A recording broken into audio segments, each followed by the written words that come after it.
All right, let's get into it. Today we're going to pull back the curtain on a really fascinating story. A story about the three powerful characters that are secretly running your life, making your decisions, and pretty much shaping who you are every single day. I mean, you know that feeling, right? That tug of war in your own mind? One part of you is screaming yes, while another part is yelling no, and you're just kind of caught in the crossfire. Well, turns out that's not just a feeling. It's actually a core part of how we're all wired. Okay, so to really get this, I want you to imagine something. Imagine that inside of you, right now, there's a whole kingdom. And this kingdom, it's ruled by three very different, very powerful characters. And believe me, they each have their own agenda. So first up, let's meet the id. You can think of the id as the wild child of your inner kingdom. This is where all your raw energy comes from, your desires, your gut instincts, your passions. It runs on one thing and one thing only: immediate pleasure. It has zero patience, and it absolutely does not care about rules or consequences. Its motto, its constant shout, is just, I want it now. Doesn't matter if it's food, fun, or anything else. The id wants it, and it wants it this very second. Now, on the complete other side of the kingdom, we've got the superego.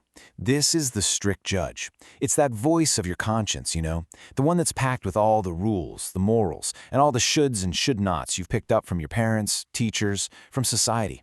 Its one and only goal: perfection.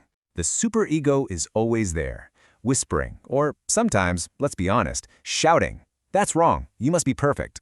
It's the source of our guilt, that relentless little nudge to be this flawless, ideal version of ourselves. And then, wedged right between these two powerful forces, is our third character, the ego. Let's call it the wise manager. Now, the ego's job is maybe the toughest of all.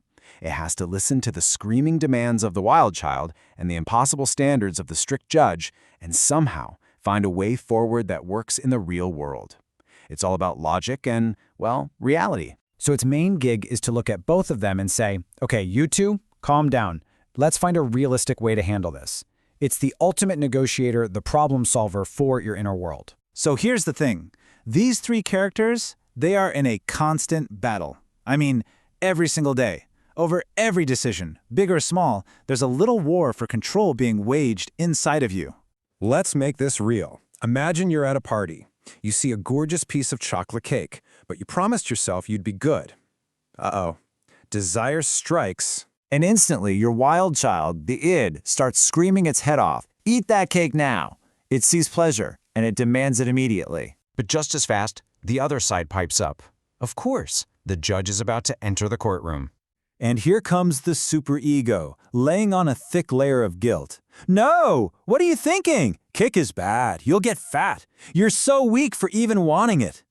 It judges you, and it makes you feel awful for that totally natural desire. So there you are. Desire is pulling you one way, guilt is yanking you the other. It's a total stalemate. And this is where the real hero of our story has to step in. It's the ego's job to clean up this mess. So the ego, the wise manager, steps in to mediate.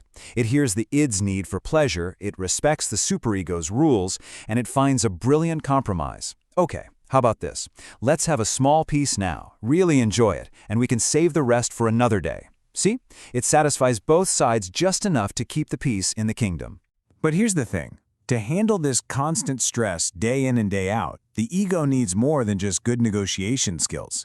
The pressure from these two can be insane. So the ego has developed some, let's call them secret weapons, a whole survival toolkit. These are called defense mechanisms, and trust me, we all use them. Like denial, where the ego just pretends the problem isn't there. Or rationalization. That's a fan favorite. It's when you cook up a perfectly logical-sounding excuse for eating the cake, right? I had a really hard day, I deserve it. Then there's projection, where you blame someone else for how you're feeling. And finally, repression. That's where the ego shoves painful thoughts so deep down you might not even know they're there. They're all these sneaky, but kind of brilliant, tricks the ego uses to protect you.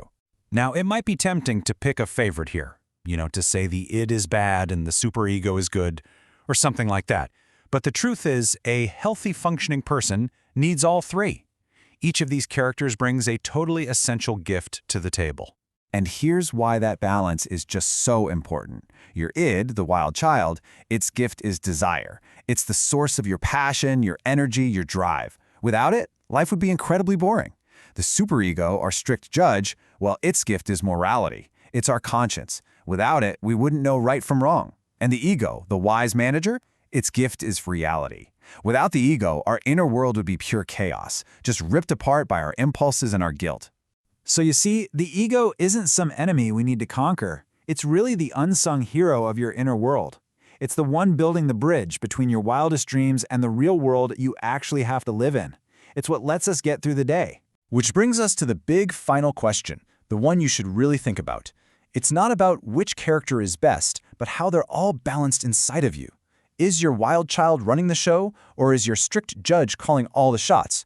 Or has your wise manager found a way to get them all to work together?